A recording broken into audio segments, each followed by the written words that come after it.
जय श्री राम। आप सबसे अनुरोध है, आप सब अपना स्थान ग्रहण करें। पूर्वांचल कल्याण आश्रम कोलकाता हावड़ा महानगर के 43वें वार्षिक उत्सव में आप सभी स्नेही स्वजनों का हृदय से स्वागत है, अभिनंदन है। अब हम सब अपने अपने स्थान पर स्थिर बैठकर 3 बार ओंकार ध्वनि से आज के इस कार्यक्रम का शुभारंभ करेंगे।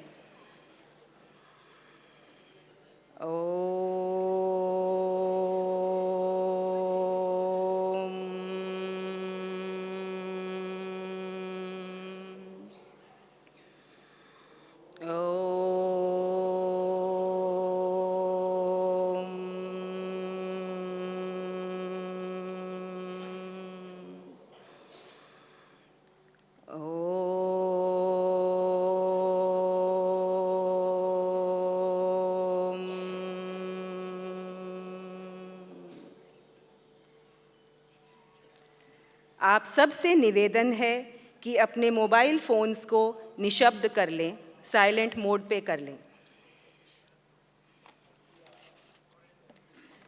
बंधुओं, बंकिम चंद्र चटर्जी द्वारा रचित हमारे राष्ट्रगीत वंदे मातरम को 150 वर्ष पूर्ण हो गए हैं।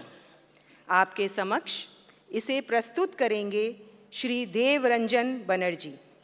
आप संघ के स्वयंसेवक हैं तथा एक विख्यात एडवोकेट हैं। हावड़ा महानगर में संस्कार भारती का पूरा कार्य आप संभालते हैं। श्री देवरंजन बनर्जी।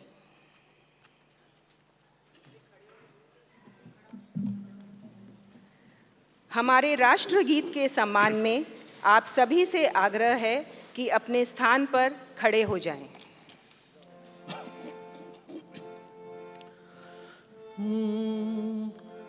वंदे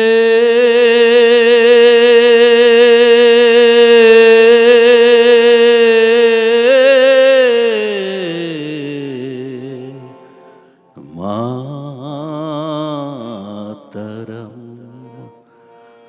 सुजलां सुफलां मलयज शीतलां शस्य श्यामलां मातरं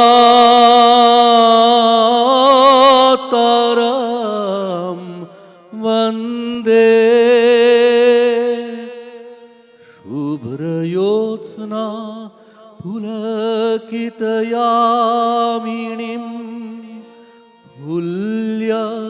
कुसुमित द्रुमदलशोभिनीं सुहासिनीं सुमधुरभाषिणीं सुहासिनीं सुमधुरभाषिणीं सुखदां वरदां मातरं वन्दे।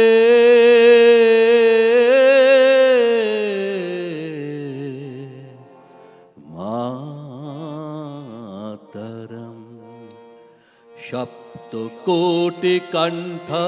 कलकल निनाद कराले द्विसप्तकोटि भुजैर्धृत खर कर वाले অবলা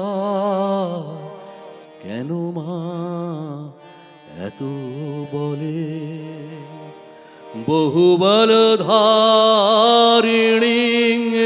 নমামি তারিণী রিপুদলবারিণী মাতরম वन्दे।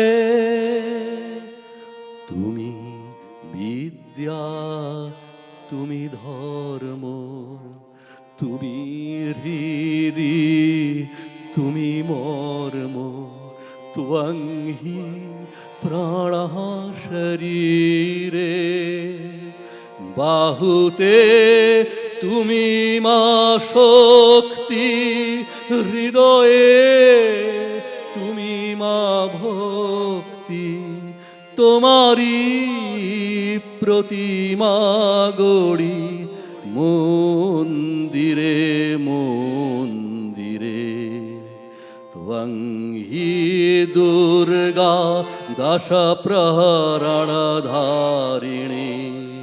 ও কমলা কমলদল বিহারিণী वाणी विद्यादायिनी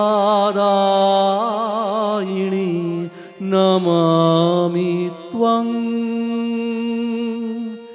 नमामि कमलाम् अमलां अतुलां सुजलां सुफलां मातरं श्यामलां सरलां सुष्मितां भूषितां धरणीं भरणीं मातरं वन्दे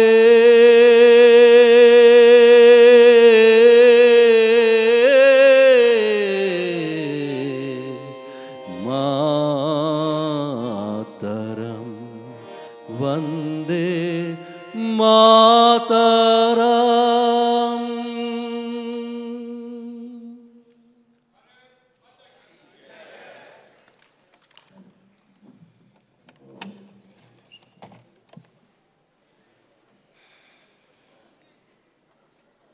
मंचासीन अतिथियों से निवेदन है, प्रभु श्री राम एवं भारत माता के चित्र के समक्ष पुष्पार्पण कर कार्यक्रम का विधिवत प्रारंभ करें। आप सबका सहयोग करेंगी हमारी कर्मठ युवा कार्यकर्ता श्रीमती प्राची हमीरवासिया।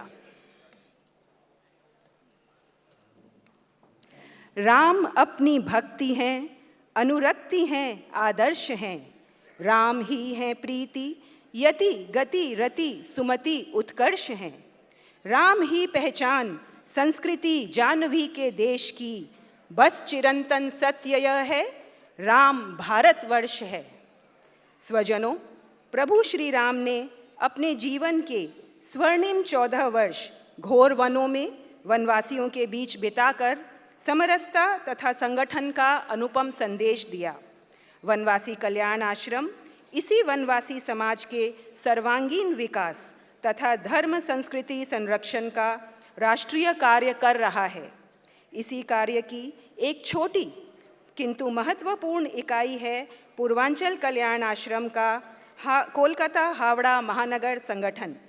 आज कल्याण आश्रम वनवासी समाज के बीच शिक्षा, स्वास्थ्य, संस्कार, स्वावलंबन एवं संगठन की अलख जगाने वाला विश्व का सबसे बड़ा जनजातीय स्वयंसेवी संगठन है। महानगर में हमारे मुख्य कार्य हैं वनवासी बंधु की सही छवि प्रस्तुत करना, प्रकल्पों के लिए साधन संग्रह करना। संपूर्ण भारत मेरा है और मैं भारत का हूँ, इसी पवित्र भाव को मन में धारण कर लगभग 2200 ध्येयनिष्ठ जीवनव्रती पूर्णकालीन तथा सैकड़ों अंशकालीन कार्यकर्ता वनवासी बंधुओं के बीच रहकर उन्नति एवं विकास के पथ पर अग्रसर होने की ऊर्जा प्रदान कर रहे हैं।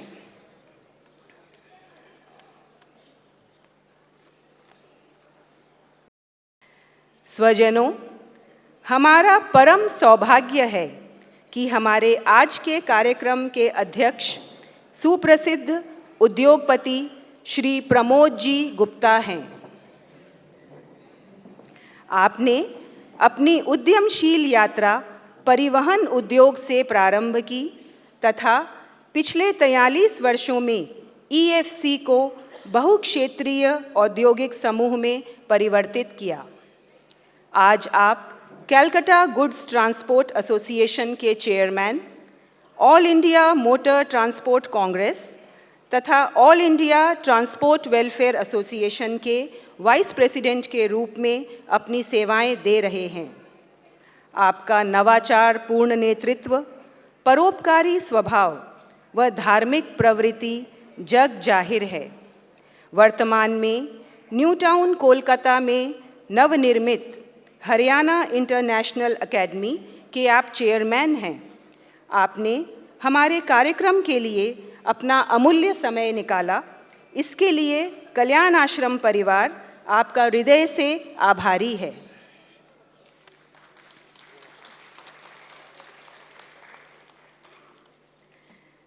तिलक लगाकर आपका सम्मान करेंगी सॉल्ट लेक महिला समिति की अध्यक्षा श्रीमती बिमलाजी मिश्रा। सहयोग कर रही हैं संजीनी जायसवाल, खुशबू श्यामसुखा, श्वेता गोयल, प्राची हमीरवासिया।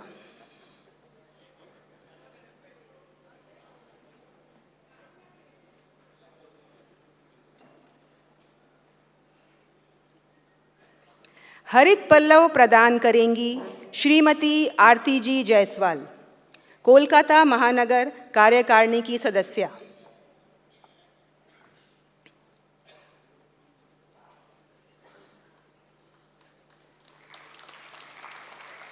शॉल पहनाकर सम्मान करेंगे कोलकाता हावड़ा महानगर के संभाग प्रमुख श्री मोहनलाल जी गर्ग।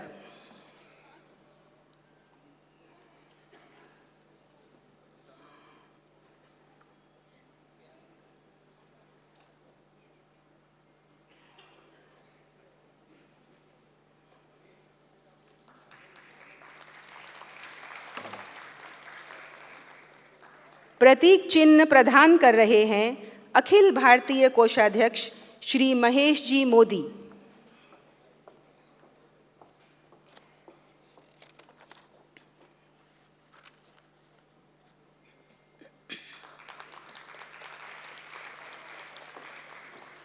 अत्यंत हर्ष एवं गौरव का विषय है कि मुंबई के सुप्रसिद्ध नेत्र चिकित्सक डॉक्टर श्याम जी अग्रवाल आज हमारे बीच मुख्य अतिथि के रूप में उपस्थित हैं।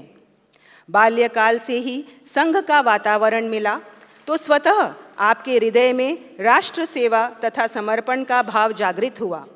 MBBS, MCPS, DOMS, MS की पढ़ाई आपने मुंबई से की तथा आज एक सफल प्रसिद्ध ऑप्थेल्मिक सर्जन हैं। अपने 45 वर्षों के कार्यकाल में आपने 10 लाख से ऊपर आई ऑपरेशंस किए हैं। भारत के विभिन्न प्रांतों में 300 से अधिक निशुल्क नेत्र चिकित्सा शिविर आप आयोजित कर चुके हैं, विशेषतः राजस्थान, मध्य प्रदेश तथा महाराष्ट्र के वनवासी क्षेत्रों में। अपने उल्लेखनीय कार्य के लिए समय समय पर आपको अनेक पुरस्कारों से सम्मानित किया गया है। विभिन्न सामाजिक तथा सेवा संस्थाओं में आप ट्रस्टी और चेयरमैन हैं। वर्तमान में आप विश्व हिंदू परिषद के राष्ट्रीय कोषाध्यक्ष हैं। अपनी व्यस्त दिनचर्या में से समय का नियोजन करते हुए मुंबई से आप आज इस कार्यक्रम के लिए विशेषतः पधारे हैं।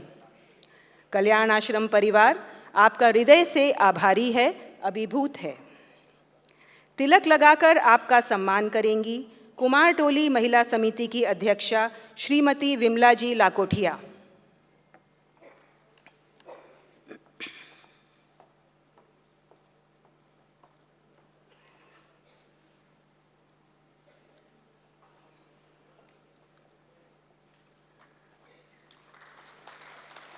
हरित पल्लव प्रदान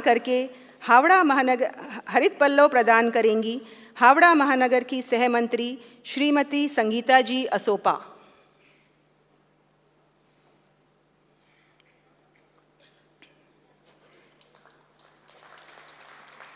शॉल पहना रहे हैं हावड़ा महानगर के अध्यक्ष श्री दिनेश कुमार जी ककरानिया।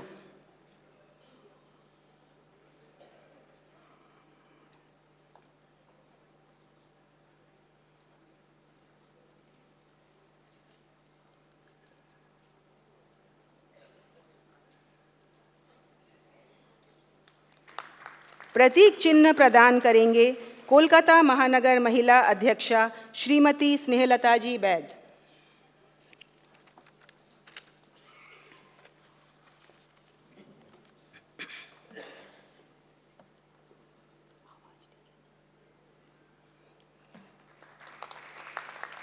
बंधुओं, हम सब अत्यंत हर्षित व गौरवान्वित हैं कि हमारे मध्य अति लोकप्रिय सुप्रसिद्ध फिल्म निर्देशक, लेखक एवं अभिनेता पद्मश्री डॉक्टर चंद्र प्रकाश जी द्विवेदी उपस्थित हैं। आप ऐतिहासिक व सांस्कृतिक विषयों पर कार्य करने के लिए जाने जाते हैं, विशेषतः अति लोकप्रिय टेलीविज़न धारावाहिक चाणक्य के लिए, जिसमें आपने निर्देशन एवं लेखन के साथ साथ चाणक्य की अति ओजस्वी भूमिका भी निभाई है। फिल्म पद्मावत का निर्देशन भी आपने ही किया था। भारतीय साहित्य और इतिहास में विशेष रुचि होने के कारण आप थिएटर तथा फिल्म जगत में अपनी उत्कृष्ट पहचान बना चुके हैं। आपके अन्य प्रमुख कार्यों में मृत्युंजय, पिंजर, उपनिषद गंगा, OMG 2 जैसी फिल्में तथा धारावाहिक उल्लेखनीय हैं। सांस्कृतिक संवर्धन के लिए आपको कई पुरस्कार प्राप्त हुए हैं।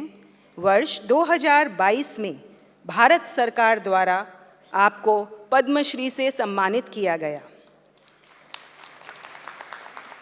राष्ट्रीयता की भावना से ओतप्रोत बाल्यकाल से स्वयंसेवक डॉक्टर द्विवेदी एक प्रखर विद्वान एवं ओजस्वी वक्ता हैं, जो अपनी वाणी से जनमानस को झकझोर देने की क्षमता रखते हैं। आज आपको हमारे बीच पाकर हम स्वयं सम्मानित अनुभव कर रहे हैं। हम सब अनुग्रहित हैं। इस कार्यक्रम के लिए आप अपना अमूल्य समय निकालकर मुंबई से पधारे हैं। आपका तिलक से सम्मान करेंगी मानिकतल्ला महिला समिति की अध्यक्षा श्रीमती कल्पना जी भट्टाचार्य।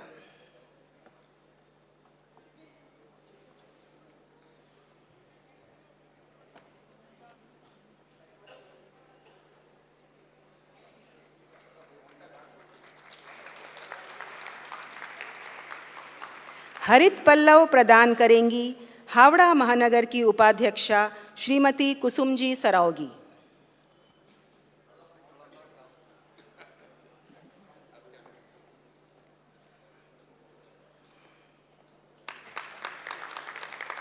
शॉल पहनाकर सत्कार कर रहे हैं कोलकाता महानगर के अध्यक्ष श्री रंजीत जी अग्रवाल।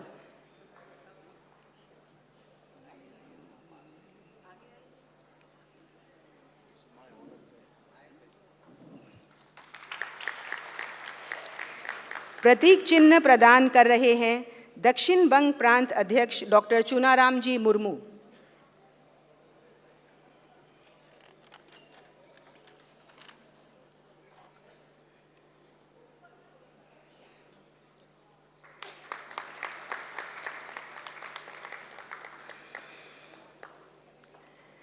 डॉक्टर चुनाराम मुर्मू पूर्वांचल कल्याण आश्रम दक्षिण बंग प्रांत के अध्यक्ष हैं।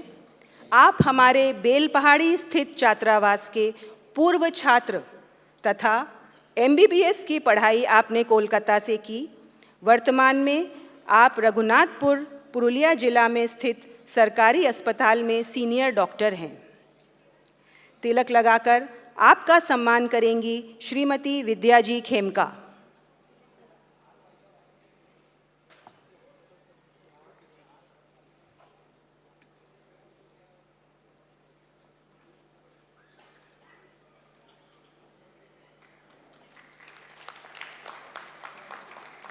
हरित पल्लव प्रदान कर रहे हैं लेक टाउन पुरुष समिति के सह संयोजक श्री विनोद जी बिहानी।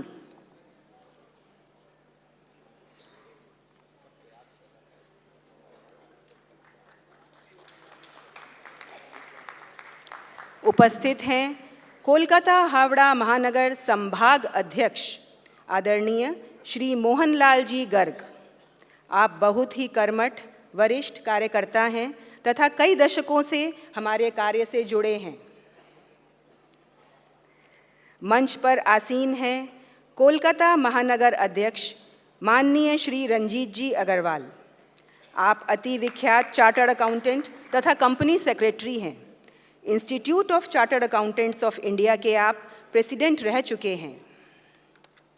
भारत सरकार की विभिन्न रेगुलेटरी बॉडीज़ जैसे CAG, IRDAI, सेबी, नफ्रा तथा विश्व की कई प्रतिष्ठित अकाउंटिंग फेडरेशंस के आप सदस्य हैं।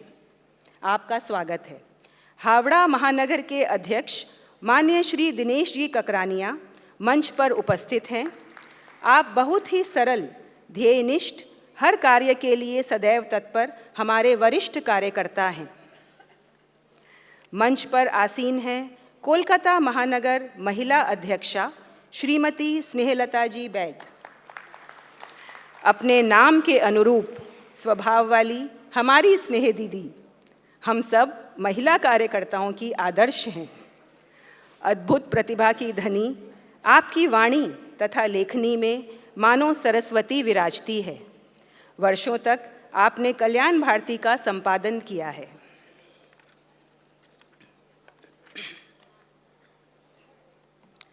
स्वजनों, आज कल्याण आश्रम रूपी वटवृक्ष भारत के प्रत्येक राज्य में कार्यरत है। लगभग 65,000 वनवासी ग्रामों में संपर्क स्थापित होने के बाद हमारे 22,000 से अधिक सेवा प्रकल्प चल रहे हैं, जैसे छात्रावास, शिक्षा केंद्र, विद्यालय, चिकित्सा केंद्र, कृषि प्रशिक्षण केंद्र, कुटीर उद्योग केंद्र, खेलकूद केंद्र, श्रद्धा जागरण केंद्र, हित रक्षा आयाम इत्यादि। 73 वर्षों के निरंतर निस्वार्थ कार्य के परिणाम स्वरूप आज बृहद हिंदू समाज तथा वनवासी समाज के बीच समरसता एवं तादम्य स्थापित हुआ है। मिशनरियों के शोषण भरे मकड़जाल को तोड़कर हमारे वन बंधु अपनी श्रेष्ठ स्व संस्कृति तथा जातीय गौरव को पहचान चुके हैं। अपने स्वाभिमान से राष्ट्र विरोधी तत्वों को चुनौती देने में सक्षम हैं। हमारे विभिन्न क्षेत्रीय निष्ठावान कार्यकर्ताओं को समय समय पर समाज तथा सरकार द्वारा सम्मानित किया जाता है। अभी हाल ही में हमारे 7 क्षेत्रीय कार्यकर्ताओं को पद्मश्री से विभूषित किया गया, जिसमें हमारे राष्ट्रीय उपाध्यक्ष श्री तेची गुबिन भी हैं, जो मूलतः अरुणाचल प्रदेश से हैं।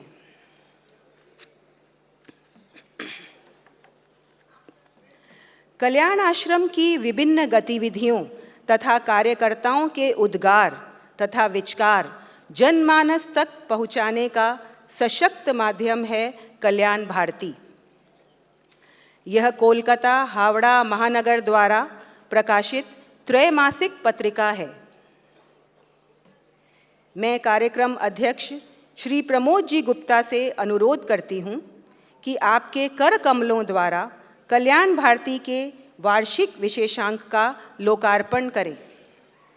मैं कल्याण भारती की संपादिका श्रीमती रंजना जी त्रिपाठी से निवेदन करती हूँ, आप मंच पर आकर पत्रिका विमोचन का कार्य संपादित करवाएं।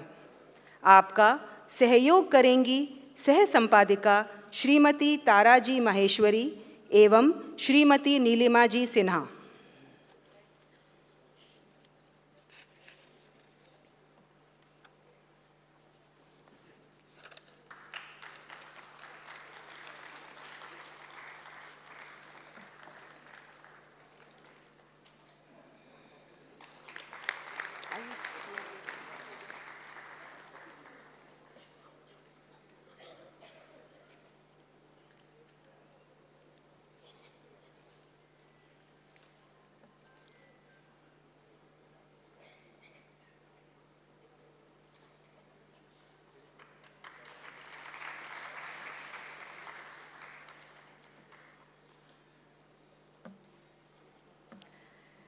पसीने की स्याही से जो लिखते हैं इरादों को, उनके मुकद्दर के सफ़ेद पन्ने कभी कोरे नहीं होते।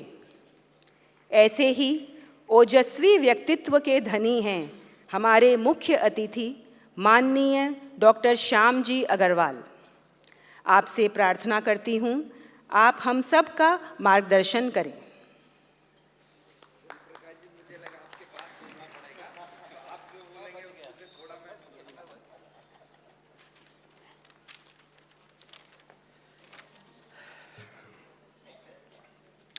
आज के इस भव्य कार्यक्रम के अध्यक्ष सुप्रसिद्ध उद्योगपति श्री प्रमोद गुप्ता जी, कोलकाता हावड़ा संभाग के अध्यक्ष श्री चूनाराम जी मुर्मू, कलकत्ता के प्रेसिडेंट रंजीत जी अग्रवाल, हावड़ा के प्रेसिडेंट दिनेश जी ककरानिया जी, महिला समिति की अध्यक्षा संगीता वैद, संचालिका उमंग गोयल, मोहनलाल जी गर्ग और आज के जो हमारे प्रमुख वक्ता हैं, मेरे परम मित्र, महाज्ञानी, बहुत बड़े लेखक, राइटर, डायरेक्टर, प्रोड्यूसर, जिन्होंने चाणक्य जैसी धारावाहिक के माध्यम से 140 करोड़ सोए हुए हिंदुओं को एक सूत्र में पिरो करके राष्ट्रीय भावना का संचालन किया। मेडिकल डॉक्टर हैं, एमबीबीएस हैं, लोग नब्ज पकड़ करके इलाज करते, लेकिन उन्होंने राष्ट्र की नब्ज को पकड़ा और सारे जो हिंदू विघटित थे, जिनमें राष्ट्र प्रेम की भावना नहीं थी, तो राष्ट्र प्रेम की भावना को जागृत करके एक ऐसा धारावाहिक लोगों के सामने प्रस्तुत किया कि आने वाला इतिहास उनको चाणक्य धारावाहिक के माध्यम से चंद्र प्रकाश जी को पूरे सांस्कृतिक जगत में एक धरोहर के रूप में उनको याद किया जाएगा। और मेरे सब प्यारे भाइयों और बहनों, मुझे 10 मिनट मिले हैं और मुझे लगा कि चंद्र प्रकाश जी के बाद बोलना पड़ेगा, तो जो वो कहेंगे उसमें से कुछ लाइनें मैं आपको कह दूंगा।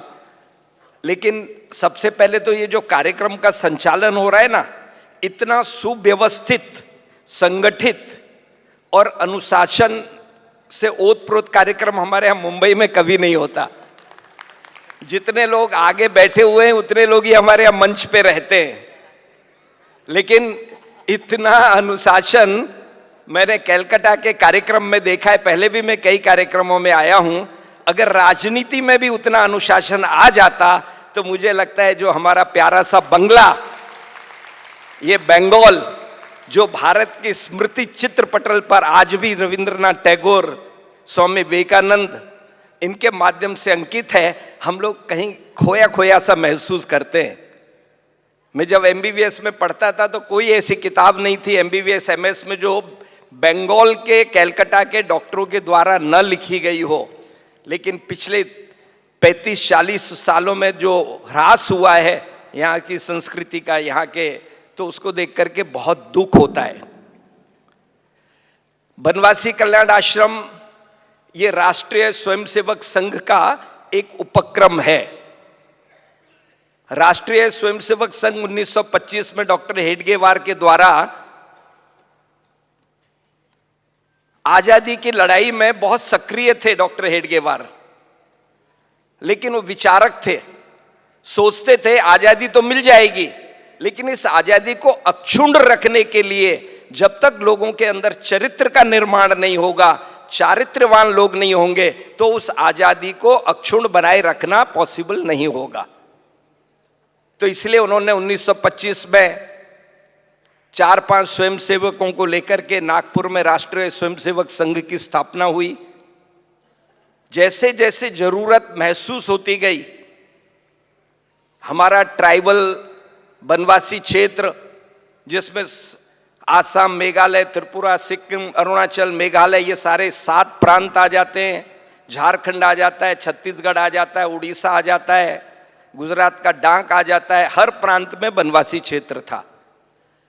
वहां के लोग बहुत उपेक्षित थे, उन तक हम नहीं पहुंच पाए थे। हमारे साधु संतों का ये कर्तव्य बनता है कि उनके बीच में जाते, उनके सुख दुख को समझते, उनको मूलभूत सुविधाएं मिलती। न उन्हें सड़क मिली, न बिजली मिली, न पानी मिला, न कपड़े मिले, उन्हें कुछ नहीं मिला। जबकि हम रामायण की पूजा करते हैं, हम गीता और महाभारत को जीवन में अपनाते हैं, लेकिन जब हम अखंड रामायण करते हैं या रामायण का आयोजन करते हैं तो हम सबरी के चरित्र पर बहुत डांस करते हैं, बहुत नाचते गाते हैं, लेकिन उसके पीछे मर्म क्या है? अगर एक साधारण व्यक्ति राम भगवान बना है, नर से नारायण बना है, तो उसके पीछे जो कैकेयी के द्वारा मांगा हुआ वरदान है, ये अपयश सहने के लिए माता कैकेयी तैयार हुई और 14 वर्षों तक वनों में भगवान राम को भेजा। ये 14 वर्षों का वनवास काल ही राम को भगवान राम बनाता है। हम लोग सबरी के आश्रम में गए, झूठे बेर खाए, वनवासी राजा निषाद को गले लगाया, केवट को गले लगाया, लेकिन हम कभी सोचते हैं क्या, जिस रामायण को हम इतनी श्रद्धा से पूजा करते हैं, अपने घर में रखते हैं, अखंड रामायण करते हैं, रामलीला करते हैं, क्या मैं भी राम के चरित्र के अनुरूप कभी कोई काम करता हूं? हमारा ड्राइवर होता है, हमारी बिल्डिंग की आया बाई वॉचमैन होता है, हमारे घर में काम करने वाली बाई होती है। भगवान राम ने तो झूठे बेर साथ में, हम कभी दिवाली के दिन उनके साथ बैठ करके कभी एक कप चाय पीते हैं क्या? हम कभी ये देखते हैं कि हमारा बच्चा 1 लाख रुपए साल की फीस देके पढ़ता है, तो उनका बच्चा म्युनिसिपल स्कूल में जाके पढ़ाई कर रहा है कि नहीं कर रहा है, उसके पास बस्ता है कि नहीं, किताबें हैं कि नहीं, पहनने के लिए कपड़े हैं कि नहीं। जिस दिन हिंदू समाज इन लोगों की चिंता करने लगेगा, वनवासी के रूप में, शहरों में भी तो वही वनवासी के रूप में स्लम्स में लोग रहते हैं, गरीब हैं, साधनहीन है, हम सिर्फ 10 से 15 हजार रुपए महीने पगार देकर के अपने कर्तव्य से विमुक्ति नहीं पा सकते। मेरे एक दोस्त ने कहा कि मैंने अखंड रामायण रखी है, 4 साल से सोच रहा था, अब मौका आया है। मैंने बोला क्यों? क्योंकि मेरे भाई से बंगले का केस चल रहा था, मैं केस जीत गया और वो बंगला मुझे मिल गया, इसलिए मैंने अखंड रामायण रखी है। मैंने बोला फिर तो तुम्हें अखंड रामायण नहीं, तुम्हें महाभारत रखनी चाहिए थी। जिस राजा राम ने अपने भरत जैसे भाई के लिए अपना चक्रवर्ती साम्राज्य छोड़ दिया, और भरत ने भी साम्राज्य छोड़ करके सिर पे पादुका रख करके वन में 14 वर्षों तक संचालन किया राज्य का, और तुम एक बंगले के लिए अपने भाई से, जो एक मां के पेट में से जन्म लिया है। 1952 में बाला साहेब देशपांडे जी ने वनवासी कल्याण आश्रम की स्थापना की। हमारे राजनीतिक दल कभी भी वनवासी क्षेत्र में पहुंचे नहीं, मूलभूत सुविधाएं उपलब्ध हुई नहीं, विधर्मी पहुंच गए, पानी लेकर के उसमें मेटासिन की गोली मिलाकर के होली वाटर दी तो बुखार चला गया। मेरा भगवान डूब जाता है और तुम्हारा भगवान डूब जाता है, मेरा भगवान तैरता है। उनका लकड़ी का क्रॉस है, हमारा पत्थर की मूर्ति है। लोगों को नदी के किनारे ले जा करके साम दाम दंड भेद धर्मांतरण का ये खेल शुरू हुआ, और बहुत सारे लोग धर्मांतरित होते चले गए। सिर्फ धर्म बदलना एकमात्र पूजा पद्धति बदलना नहीं है। जब धर्म बदलता है तो देश के प्रति आस्था बदलती है, राष्ट्रांतर होता है। आप देख लीजिए कि किसी भी क्रिश्चियन की निष्ठा इंग्लैंड के प्रति ज्यादा रहेगी, भारत के प्रति कम रहेगी। कोई भी एक इस्लाम धर्म को मानने वाला होगा, उसकी आस्था पाकिस्तान में ज्यादा होगी, बांग्लादेश में ज्यादा होगी और हिंदुस्तान में कम होती है। आज पाकिस्तान और बांग्लादेश के मुसलमानों की कैसी स्थिति है?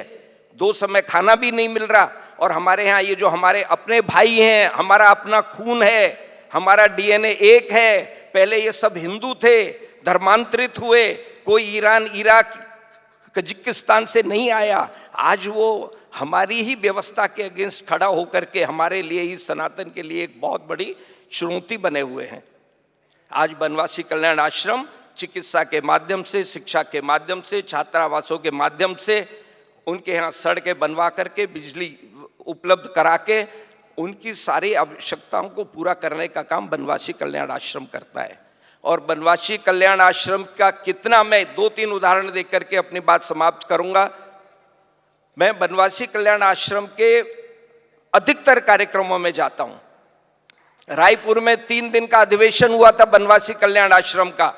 एक अरुणाचल का अपना भाई, जब वो अपनी बात रखने के लिए खड़ा हुआ, 45 मिनट तक उन्हें धारा प्रवाह हिंदी में चंद्र प्रकाश जी इस प्रकार से भाषण दिया था कि बड़े से बड़ा शास्त्रज्ञ भी वैसा भाषण नहीं दे सकता। उसके कारण बनवासी कल्याण आश्रम के कई लोग विधायक बने, मेंबर ऑफ पार्लियामेंट बने, मंत्री बने, मुख्यमंत्री बने। ये सारा बनवासी कल्याण आश्रम की देन है। आज भी बहुत सारे क्षेत्र ऐसे हैं, 11 साल में बहुत विकास हुआ है, नक्सलवाद खत्म हुआ है। सारा श्रेय नरेंद्र मोदी जी, हमारे प्राइम मिनिस्टर नरेंद्र मोदी जी को जाता है। लेकिन अभी भी ऐसे बहुत सारे क्षेत्र हैं जहां पर उस प्रांत का मुख्यमंत्री नहीं जा सकता, लेकिन जब बनवासी कल्याण आश्रम का कोई व्यक्ति जाता है तो सारे लोग इकट्ठा होकर के उसे लेने के लिए आते हैं, अपने घर ले जाते हैं, भोजन कराते हैं और अपनी पलकें बनवासी कल्याण आश्रम के कार्यकर्ता के स्वागत में बिछाए रहते हैं। आसाम में गया था मैं, स्वरूप चंद जी गोयल और मैं। 750 बहनों का सिर के ऊपर कलश, कलश के ऊपर आम्रपत्र, आम्रपत्र के ऊपर नारियल, बाकायदा उन्होंने थाली में रख करके हमारे पैरों का प्रक्षालन किया और सबने फिर चन्नामृत लिया। और एक वाक्य उन्होंने मुझे ये कहा था कि हमें कुछ नहीं चाहिए, जिस दिन हमारा शहर का भाई हमारे बीच में आकर के हमारे सुख दुख का सहभागी बनेगा, जिस प्रकार से भगवान राम अयोध्या छोड़ करके सिर्फ इसीलिए गए थे कि 14 वर्षों में बनवासियों के ऊपर जो राक्षस प्रवृत्ति के लोग अत्याचार कर रहे हैं उससे उन्हें मुक्ति दिला करके बनवासियों के बीच में रहकर उनके सुख को जाने, दुख को जाने, संगठित करें, सनातन से उन्हें जोड़ें। ये इस प्रकार का काम बनवासी कल्याण आश्रम चल रहा है। इसके पीछे सैकड़ों हजारों कार्यकर्ताओं का बलिदान है। कितने लोगों को शहीद हुए हैं हमारे बनवासी कल्याण आश्रम के लोग। विधर्मियों ने उन्हें आसाम हो, मेघालय हो, त्रिपुरा हो, सिक्किम हो और मेघालय हो, कई प्रांतों में उन्हें अपने जीवन का बलिदान देना पड़ा है और आज भी देना पड़ रहा है। आज एक स्वर्णिम युग आया है, हमारे धार्मिक स्थलों का जीर्णोद्धार हो रहा है। अयोध्या चले जाइए, जीवन में बार बार अयोध्या जाइए, काशी विश्वनाथ जाइए, उज्जैन जाइए, महाकाल जाइए, चारों धामों में जाइए, बेट द्वारिका में जाइए, आपकी आंखें फटी की फटी रह जाएंगी। इतना जीर्णोद्धार, इतना अनुशासित दर्शन इसके पहले भारत में कभी नहीं हुआ। आप भी इस विकास यात्रा के सहभागी बने और जो शक्तियां देश को मजबूत करना चाहती हैं, बनवासी कल्याण आश्रम से जुड़ करके आप उस प्रकार की शक्तियां, मेरा इशारा आप समझ रहे होंगे, नरेंद्र मोदी जैसे लोग, आदित्यनाथ योगी जैसे लोगों के साथ खड़े रह करके अपने स्वार्थों को भूल जाइए मैं कौन हूं, मैं सिर्फ देश का एक सिपाही हूं। मेरे घर में अगर कभी भी, हमारे राजस्थानी व्यापारी समाज की एक परंपरा है, वो 1 रुपया कमाते हैं तो उसमें 1 से 2 पैसा जरूर समाज को देते हैं। आज से आप इस चीज को निश्चय कर लीजिए, मेरा सबसे ज्यादा पैसा बनवासी कल्याण आश्रम को जाता है, जबकि मैं विश्व हिंदू परिषद का कोषाध्यक्ष हूं और इसके पहले मैं हमेशा भारतीय जनता पार्टी के साथ जुड़ा रहा प्रांतीय और राष्ट्रीय स्तर पर। लेकिन जो काम बनवासी कल्याण आश्रम कर रहा है, पूरी सरकारें मिल जाए तो भी उतना काम नहीं कर सकती। तो जब कभी भी आप अपने जन्मदिन पर, शादी पर, 50 साल हो, 25 साल हो, थोड़ा सा कम खर्चा करिए और उसमें से थोड़ा सा पैसा निकाल करके ये जो भाई बहन अपना घर बार व्यापार सब कुछ छोड़ करके बनवासी कल्याण आश्रम का काम कर रहे हैं, 1 रुपए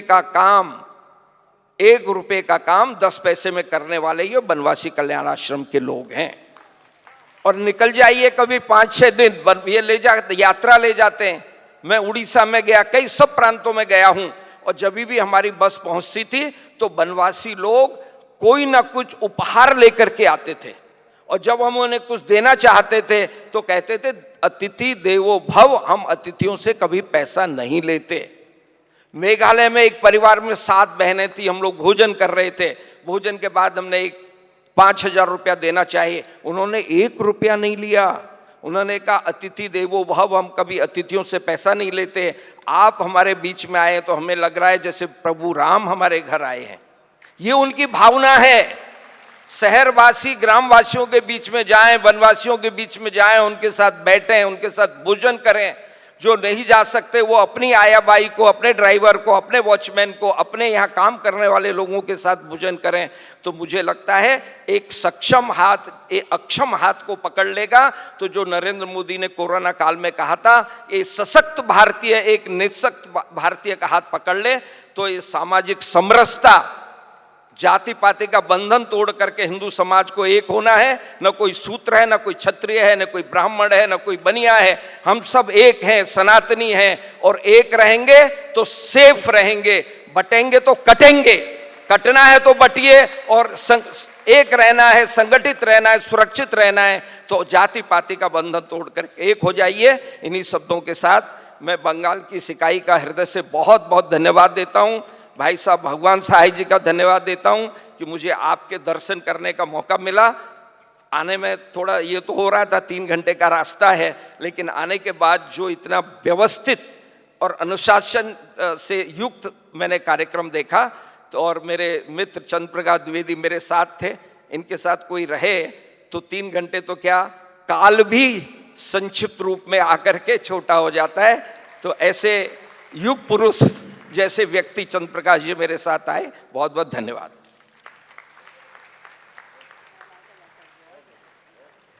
डॉक्टर साहब, आपके अत्यंत मार्मिक प्रेरणादायी वक्तव्य के लिए बहुत बहुत धन्यवाद, बहुत आभार। आपने प्रभु श्री राम के चरित्र का वास्तविक मर्म और कल्याण आश्रम के कार्य का वास्तविक उद्देश्य हम सबके समक्ष रखा। निश्चय ही हमारा कल्याण आश्रम का कार्य राम का ही कार्य है। बहुत हर्ष का विषय है, दूरदर्शन के प्रतिनिधि हमारे बीच उपस्थित हैं, आपका स्वागत है। और हमारे कार्यकर्ताओं से अनुरोध है, कला मंदिर का प्रथम तल भर चुका है, ये हमारे लिए बहुत हर्ष का विषय है। आपसे अनुरोध है कि कृपया या तो ऊपर की दर्शक दीर्घा में पधारें और अपने अतिथियों के लिए स्थान रिक्त करें तो अच्छा रहेगा। जो लोग समय का नाग नाथते हैं, वृंदावन उनके पीछे चलता है। गोवर्धन धारण करने वालों का सारा गोकुल अभिनंदन करता है। सुप्रसिद्ध धारावाहिक चाणक्य जब हम देखते थे आज से करीब 25-26 वर्ष पूर्व, तो एक स्वप्न था, मेरा ही नहीं, यहाँ बैठे प्रत्येक व्यक्ति का, कि कभी कहीं साक्षात चाणक्य जी से साक्षात्कार हो जाए। और देखिए, आज हम सबका यह स्वप्न साकार हुआ है। भाई साहब, हम सब की ओर से आपको सादर प्रणाम, सादर नमन। आपसे विनती करती हूँ कि आप हमारा मार्गदर्शन करें।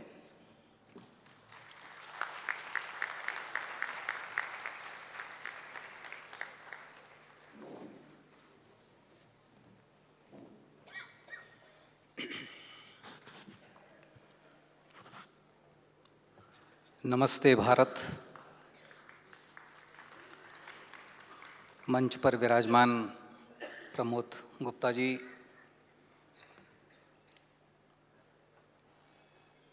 कलकत्ता नगर के वनवासी कल्याण आश्रम के कार्यकर्ता, मेरे बड़े भाई डॉक्टर श्याम अग्रवाल, जो मेरे लिए साहूकार भी हैं। साहूकार इसलिए हैं कि जब जब कर्ज की ज़रूरत पड़ती है मैं उनके पास जाता हूँ।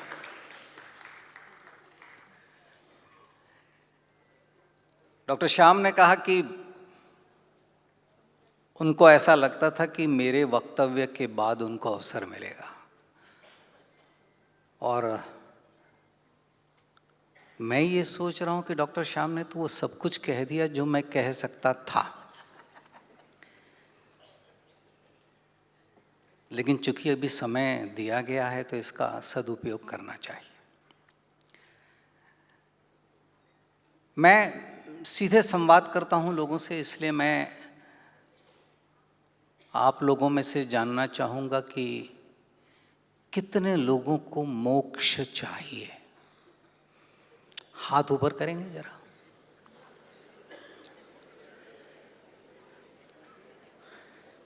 श्याम जी, देख लीजिए, इतने लोगों को मोक्ष चाहिए,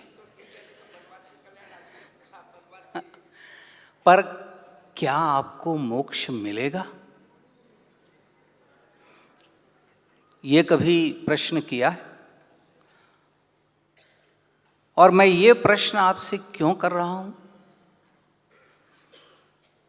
क्योंकि वैदिक ऋषियों ने एक घोषणा की है। वैदिक ऋषि ने क्या घोषणा की है मैं आपको बताऊंगा, आपको आश्चर्य होगा। जिन नगरों में बैलगाड़ियों के निरंतर चलते रहने वाले पहियों से धूल उड़ती है, ऐसे नगरों में रहने वालों को मोक्ष नहीं मिल सकता। ये श्याम जी ऋग्वेद का कवि कह रहा है, वो बैलगाड़ियों से परेशान है। तो आप तो कलकत्ता नगर में बहुत सारी चीज़ों से परेशान होंगे, धुएं से, धूल से। तो ऋषि ने मोक्ष का ये अधिकार किसको दिया? जो वन में रहता है, नगर में रहने वालों को नहीं दिया। और यदि एक बार हम अपने इतिहास पर दृष्टि डालें तो मनुष्य सभ्यता का विकास वन से नगर की ओर हुआ है, नगर से वन की ओर नहीं हुआ है। हमारी पूरी संस्कृति अरण्य संस्कृति है। हम जिसे अपने आर्ष ग्रंथ मानते हैं, वो चाहे वैदिक साहित्य हो, उपनिषद हो, अरण्यक हो, ब्राह्मण हो, पुराण हो, आप सब जानते हैं अधिकतर वनों में लिखे गए हैं, जंगलों में लिखे गए हैं। उपनिषद में कहीं न कहीं नागरी सभ्यता का हल्का सा प्रतिरोध है। इसीलिए हमारे तमाम ऋषि नगर छोड़कर आश्रमों के लिए वनों में चले जाते हैं। वो याज्ञवल्क हो, वो श्वेत केतु हो, वो नचिकेता हो, वो वाजस्र वसुद्दालक हो, आप सारी कहानियों में एक बात पढ़ते हैं, आश्रम। नगर छोड़कर वो आश्रम बना रहे हैं। आश्रम क्यों बना रहे हैं आप सब जानते हैं, वहां शांति है। मुझे एक प्रसंग याद आ रहा है कि अलेक्जेंडर जब भारत आया तो अलेक्जेंडर को भारत के ज्ञान और विश्व के ज्ञान के प्रति बड़ी उत्कंठा रहती थी, और वो अपने व्यक्तियों को भेजा करता था कि यहाँ कोई विद्वान मिलता है तो उसे ले आओ। तो ऐसे ही ओनासाइक्रिटस, जो उसके नेवी का एक अफसर था, अलेक्जेंडर ने उसको तक्षशिला के आसपास के वनों में भेजा कि जाओ किसी विद्वान को ढूंढो। और ओनासाइक्रिट एक ऋषि को मिले जिसे ग्रीक इतिहास दंडामिस कहता है, जिसका हिंदी रूपांतरण या संस्कृत में दांड्यायन ऋषि। अब ओनासाइक्रिटस को हैरानी होती है कि ये ऋषि वन में रह रहे हैं, इनकी सामान्य सी झोपड़ी है जिसमें बरसात में पानी भी टपकता है। तो ओनासाइक्रिटस दांड्यायन दंडामिस ऋषि को पूछते हैं कि आप ऋषि इन वनों में क्यों रहते हैं? क्योंकि वो तो ग्रीस, रोम, यूनान, मैसेडोनिया से आया हुआ था। तो दांड्यायन ऋषि कहते हैं कि हम यहाँ इसलिए रहते हैं कि इस घर को सबसे कम मरम्मत की जरूरत पड़ती है। वनों में रहने वाले घरों को सबसे कम मरम्मत की जरूरत पड़ती है। ऐसी बहुत सारी आप देखें, सारी की सारी कथाएं या इतिहास ये वनों के भीतर रचा गया।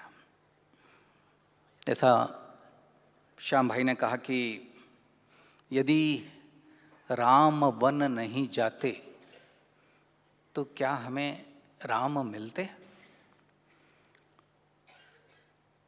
मुझे नहीं पता कि वाल्मीकि रामायण आप लोगों में से कितने लोगों ने पढ़ी है, लेकिन वाल्मीकि रामायण में लक्ष्मण राम के वन में जाने का विरोध करते हैं। श्याम भाई, वो श्री राम को यहां तक कहते हैं कि हमें ऐसे पिता के विरुद्ध विद्रोह कर देना चाहिए, उन्हें कारागार में डाल देना चाहिए। लक्ष्मण हत्या तक का सुझाव देते हैं। वो कहते हैं यदि भरत इस आपके मार्ग में आएगा तो उसकी भी मैं हत्या करने में संकोच नहीं करूंगा।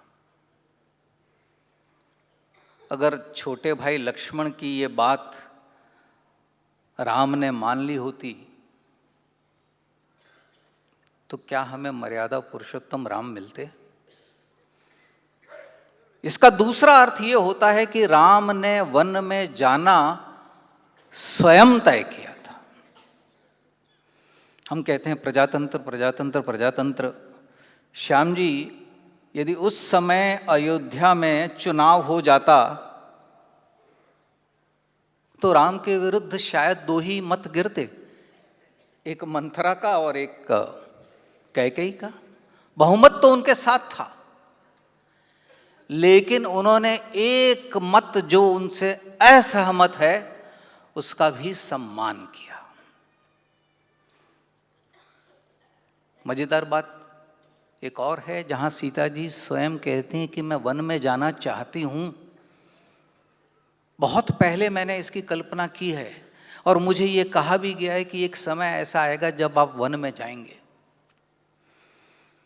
और मित्रों, हम लोगों को लगता है कि वन का जीवन बहुत आसान है। कौशल्या भी श्री राम को वन के भय बताती है। श्री राम सीता जी को वन के भय बताते हैं कि वहाँ जंगली जानवर, सांप, मच्छर तक का उल्लेख किया श्री राम ने। आप कल्पना करिए वर्षा के दिनों में वहाँ क्या होता होगा। उसके बाद भी भारत का एक नायक वन में जाना स्वीकार करता है। श्याम जी ने वो भूमिका रख दी। हमारे अधिकतर आश्रम जो शिक्षा के केंद्र हैं, जो स्वाध्याय के केंद्र हैं, जो तप के केंद्र हैं, अनुसंधान के केंद्र हैं, आत्म आविष्कार के केंद्र हैं, वे सभी वनों में हैं और सभी पर संकट है। राक्षस कोई बड़े दांत वाला व्यक्ति नहीं होता या जिसके सर पर सिंह नहीं होते हैं।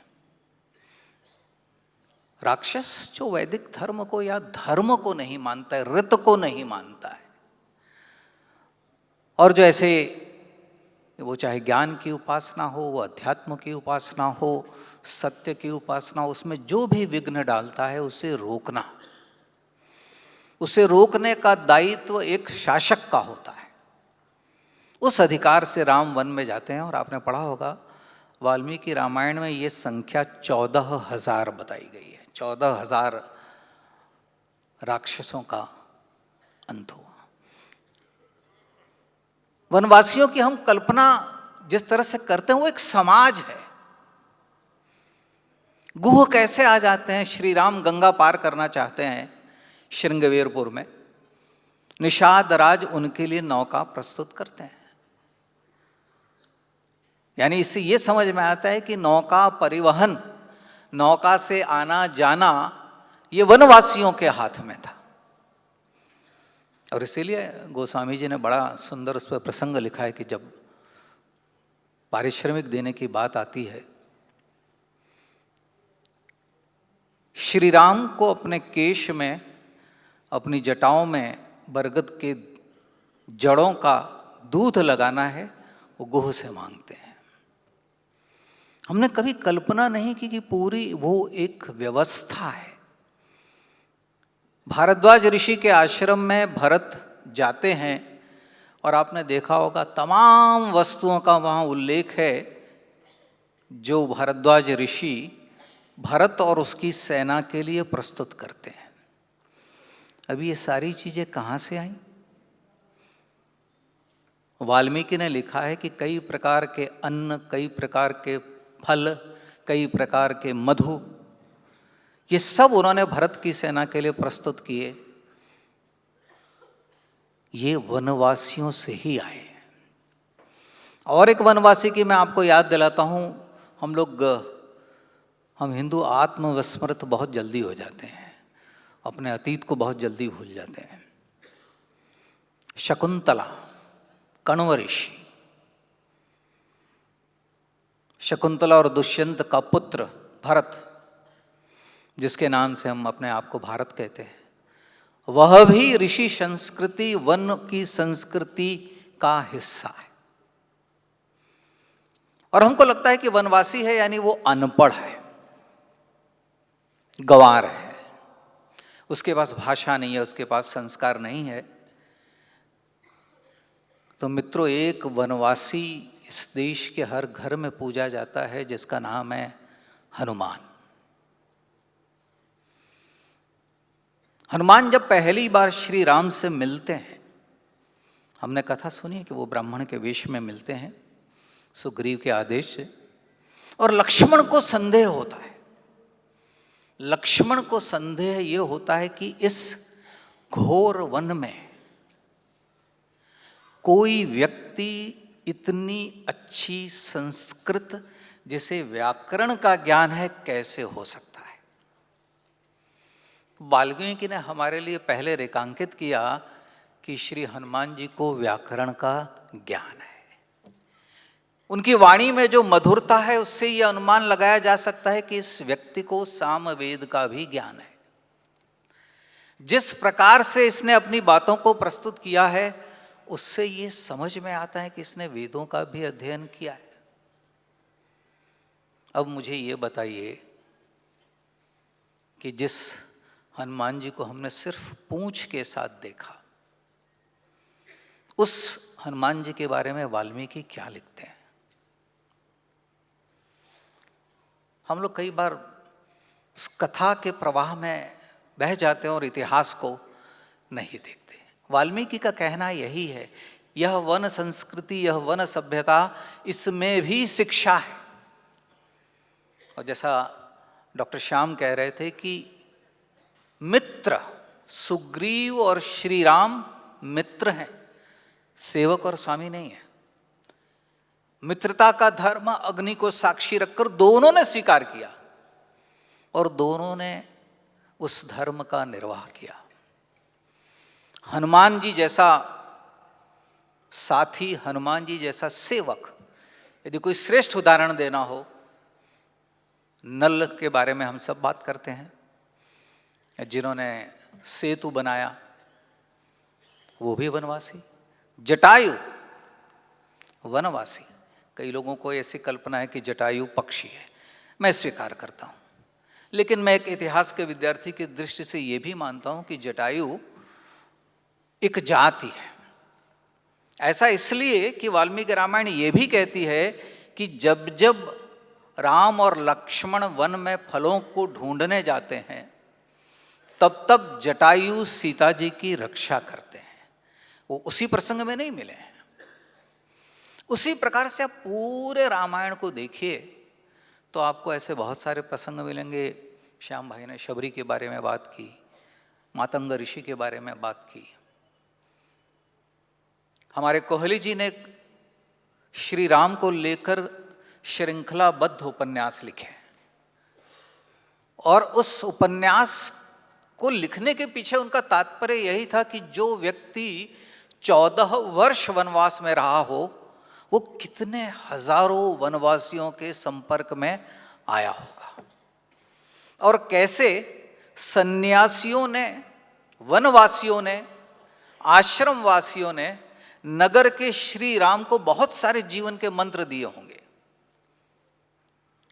तो कई बार हम लोगों को लगता है कि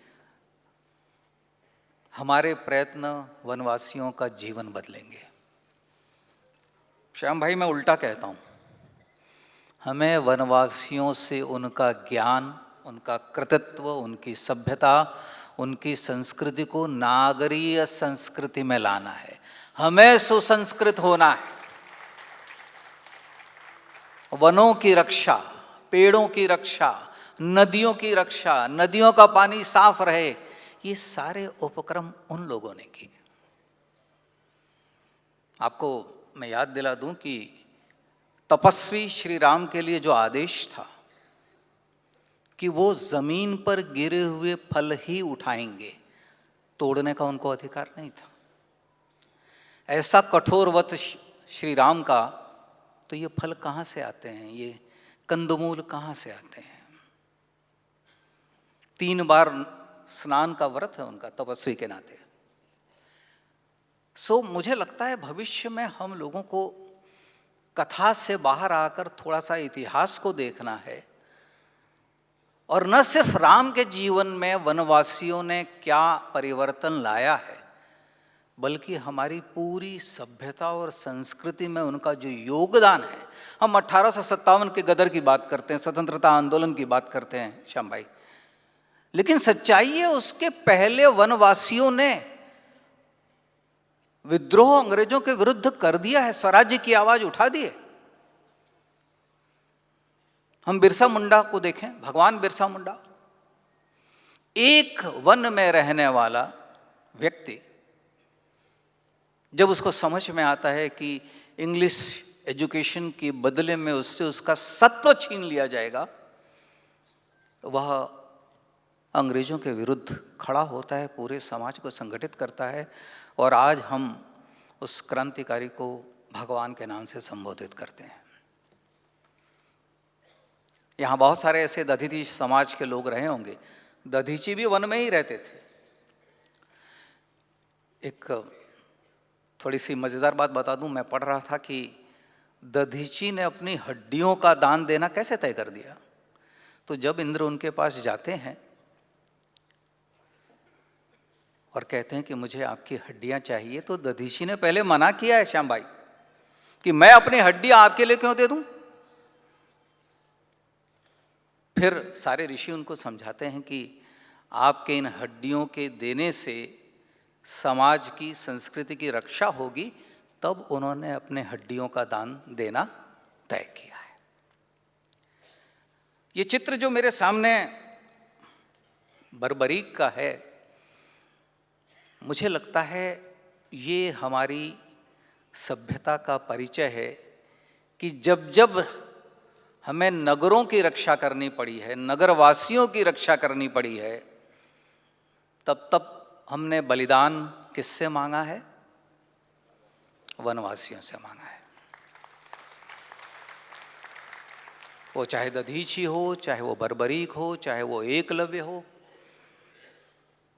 महाभारत में भी वनवास है, देखिए कितनी कथाएं। तो मित्रों, मैं सिर्फ एक बात कहूँगा कि कई बार हम लोगों को यह भ्रम होता है कि हम उनका कल्याण कर रहे हैं। हम उनका कल्याण नहीं कर रहे हैं, वे हमें अवसर दे रहे हैं, और अभी भी देर नहीं हुई है। अभी भी देर नहीं हुई है कि हम उनके ऐतिहासिक और सांस्कृतिक योगदान को समझें। मैं एक छोटी सी आपको घटना बताता हूँ। इन दिनों राम का प्रवास, इस पर मैं काम कर रहा था, और श्याम भाई एक बड़ी अजीब मुझे छत्तीसगढ़ की घटना मिली। छत्तीसगढ़ में जो वनवासी महिलाएं हैं, वो एक निश्चित तिथि पर टोकरी बनाती हैं और उसमें कुछ फल बाहर रखती हैं। तो हम लोगों ने पूछा कि ये क्या परंपरा है यहाँ की, आप लोग टोकरियां बना के फल बाहर क्यों रखते हैं? तो उन वनवासियों का मानना है कि सीता और श्री राम जब प्रवास में यहाँ आए थे, तो यहाँ सीता जी रुकी थी, उन्होंने हमें टोकरियां बनाना सिखाया, और उस ऋण को देने के लिए हम परंपरा के तौर पर आज भी वो टोकरी अपने घर के बाहर निश्चित तिथि को रखते हैं और उसमें फल रखते हैं, ताकि श्री राम और सीता को फल मिले। ये हमारी वन संस्कृति है। ऐसी हजारों कथाएं हैं। तो मैं जानता हूँ कि हम सबको ये अवसर दिया है और हर व्यक्ति अपने अपने तरह से, कोई शब्दों से करता है, कोई धन से करता है, कोई अर्थ से करता है, कोई कला के माध्यम से करता है। जिस भी प्रकार से हम वनवासियों को अपने नज़दीक ला सकें, हम उनके नज़दीक जा सकें, ऐसे उपक्रम होते रहने चाहिए। और श्याम भाई ने एक इशारा किया कि कब तक हमारे श्री राम वन में रहेंगे, उनको अयोध्या तो आना पड़ेगा ना। तो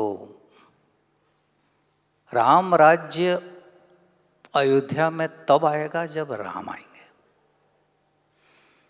और वो राम राज्य देश में कब आएगा ये तय श्री राम नहीं करेंगे, आप लोग करेंगे। तो साथियों, मैं यही कहूँगा कि हम सब कमर कस लें, और जैसा मैंने कहा कि हम आत्मविस्मृत और हम लड़ने के 100 कारण ढूंढ लेते हैं। एक होने का एक कारण पर्याप्त है कि हम एक चिरंतन सनातन आदि संस्कृति के उत्तराधिकारी हैं। हम इस उत्तराधिकार को अपनी अगली पीढ़ी तक दें, और इसीलिए एक स्वस्थ समाज, एक सुदृढ़ समाज जहां हम सब की पहचान सिर्फ हिंदू है, ये हम कर पाएँ तो हम वनवासियों के लिए और अपना ज़्यादा कल्याण करेंगे। इसी के साथ मैं अपनी बात समाप्त करता हूँ। धन्यवाद।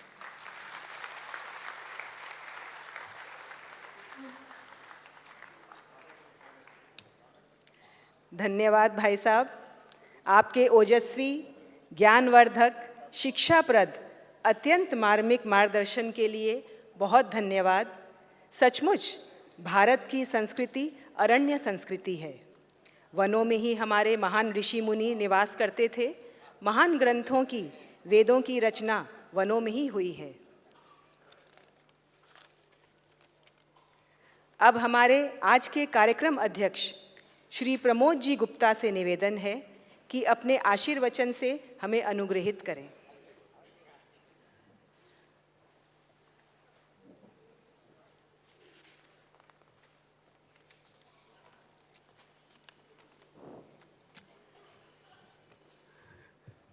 जय श्री राम।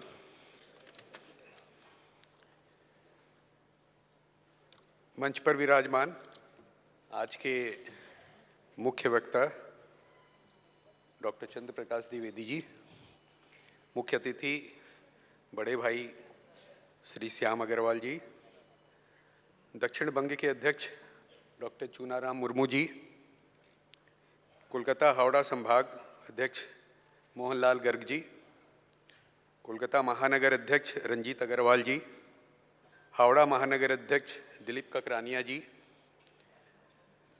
महानगर महिला अध्यक्ष बड़ी बहन स्नेहलता बैज जी, और हमारे इस इतने बड़े सफल, व्यवस्थित, सुचारू रूप से चल रहे कार्यक्रम का संचालन कर रही बहन उमंग गोयल जी, और इस विशाल सभागार में बैठे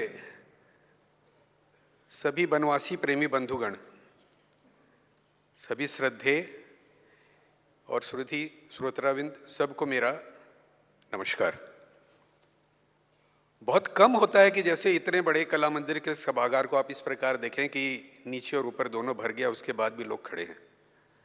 तो ये अपने आप में एकजुटता और प्रेम का परिचायक है। जब पहली बार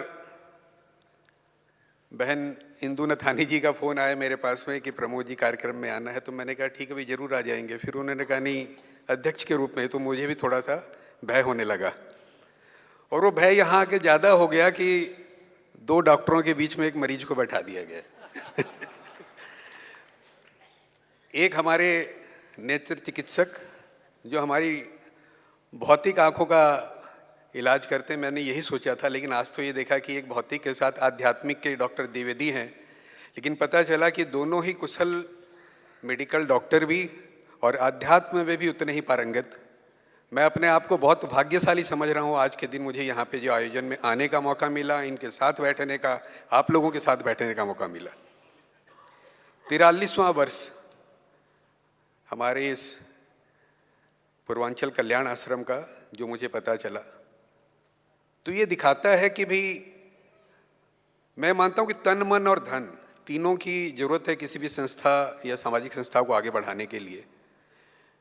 तो दो तो कम से कम चाहिए। जब तक आपका मन नहीं होगा तब तक तन भी आगे नहीं बढ़ेगा, और जब तक मन नहीं होगा डॉक्टर साहब तब तक आप धन का भी सदुपयोग नहीं कर पाएंगे। आप अपने ऊपर तो खर्चा करेंगे, लेकिन दूसरों के लिए यदि करना हो तब तक नहीं कर पाएंगे। तो मन और तन के साथ आप सब यहाँ बैठे हैं, तो कम से कम दो चीज़ तो है। और जैसा कि भाई डॉक्टर श्याम अग्रवाल जी ने बताया कि कोई भी घर में फंक्शन हो, छोटा बड़ा, आप ये नहीं करें कि फंक्शन मत करिए, करिए आप उसमें थोड़ी सी कटौती करके। और यदि करेंगे तो यकीन मानिए जो आपको वो कटौती नहीं करके खुशी थी, ये कटौती करके उससे ज़्यादा खुशी आपको मिलेगी। धर्म का सदुपयोग, धन का सदुपयोग यदि धर्म के लिए हो तो वो लक्ष्मी की वास्तविक पूजा बन जाएगी। वनवासियों के बारे में बहुत कुछ दोनों बड़े भाइयों से सुनने को मिला।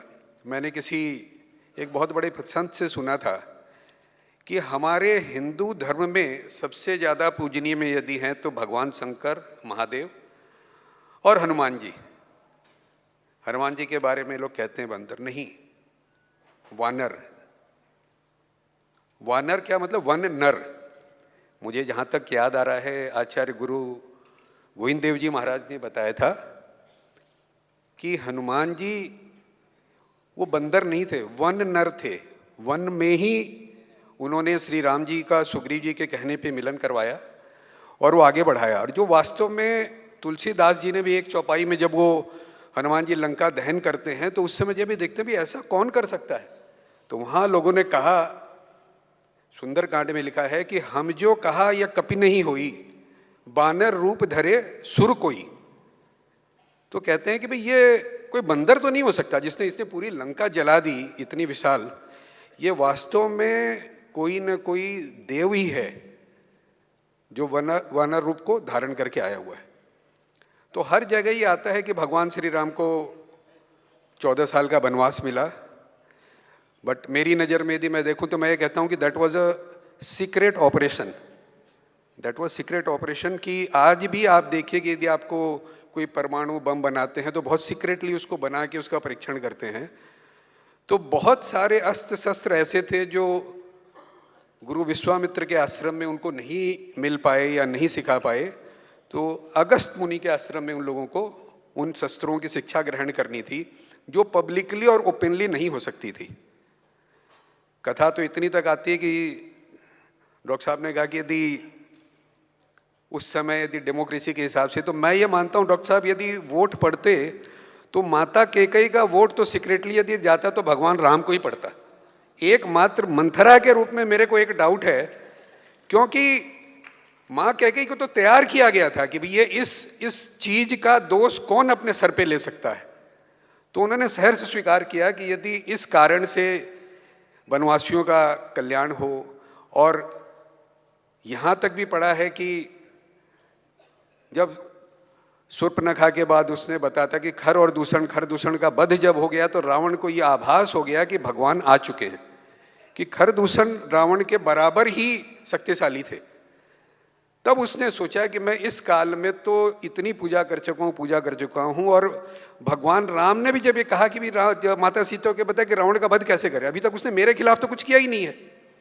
तो माया ऐसी रची गई कि वो माँ सीता का अपहरण करे, उससे पहले माया के रूप में माँ अग्नि में प्रविष्ट कर जाती है। तो ये सारी कहानियाँ हैं। आध्यात्म के रूप में डॉक्टर साहब ने जो चेतना जगाई हमारे समाज के रूप में, मैं तो अपने आप को बहुत भाग्यशाली समझता हूँ कि भाई आज यहाँ इनके साथ आने का, बैठने का मौका मिला। वास्तव में वो सराहनीय कदम है। 2047 में यदि विकसित भारत बनाना है तो जैसा कि इन्होंने कहा कि नहीं, उनको गांव को, वनवासियों को कन्वर्ट नहीं करना है। हम लोग एक चेतना करके उनको एक सूत्र, राष्ट्रीय सूत्र में यदि हम अपने साथ उनको ले लें तो ये तभी हम एक विकसित भारत डेवलप नेशन का जो सपना है वो पूरा कर पाएंगे। इसके लिए ज़रूरी है सरकार अपने माध्यम से जो कर रही है। अभी परिस्थितियाँ अनुकूल हैं, अनुकूल परिस्थितियों में अभी डॉक्टर भागवत ने भी यही कहा था कि जब परिस्थितियाँ अनुकूल हो तो उस समय जो करना चाहे कर लेना चाहिए, उस समय रुकना नहीं चाहिए। तो ये हमारे समाज के लिए सबसे अनुकूल परिस्थितियों में है, आगे बढ़ के अपने भाइयों को गले लगाना है। जो कहा कि नहीं पैसे नहीं चाहिए, उनको प्रेम चाहिए। तो इन सारी चीज़ों के साथ ही आज के इस सफल संचालन के लिए, इस कार्यक्रम के संचालन के लिए समस्त पदाधिकारियों, समस्त कार्यकर्ताओं को मेरी तरफ से बहुत बहुत धन्यवाद। मुझे जो आपने बुलाया, जो समय दिया, उसके लिए आप लोगों के सबका मैं बहुत दिल की गहराइयों से आभारी रहूँगा। और एक बार फिर हम आज इस समय इस पड़ाव पे हैं कि भी हमारे जो हिंदू संस्कृति के दो महान पर्व, एक दिवाली, होली, दिवाली जा चुका, होली आने को है, अगले ही हफ्ते है। तो आप सभी को होली की अग्रिम बधाइयाँ। इसी के साथ मैं सब आपसे नमस्कार करके करता हूँ, तब कार्यक्रम को आगे बढ़ाएं। जय श्री राम, जय बांग्ला, जय भारत।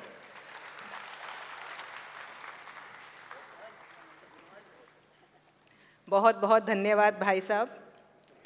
सचमुच आपने हमारा बहुत सुंदर मार्गदर्शन किया।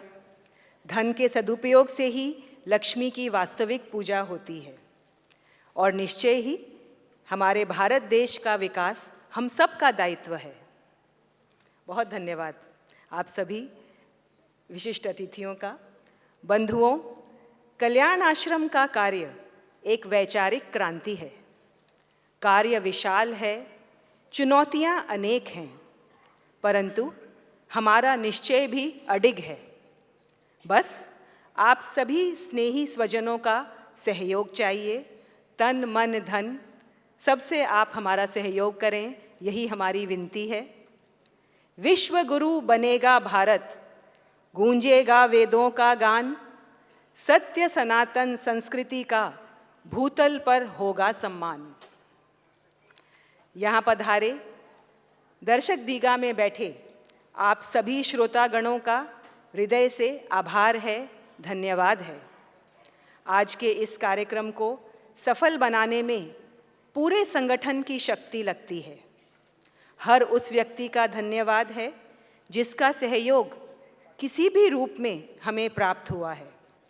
प्रेस, दूरदर्शन, सोशल मीडिया से आए सभी प्रतिनिधियों का बहुत धन्यवाद है।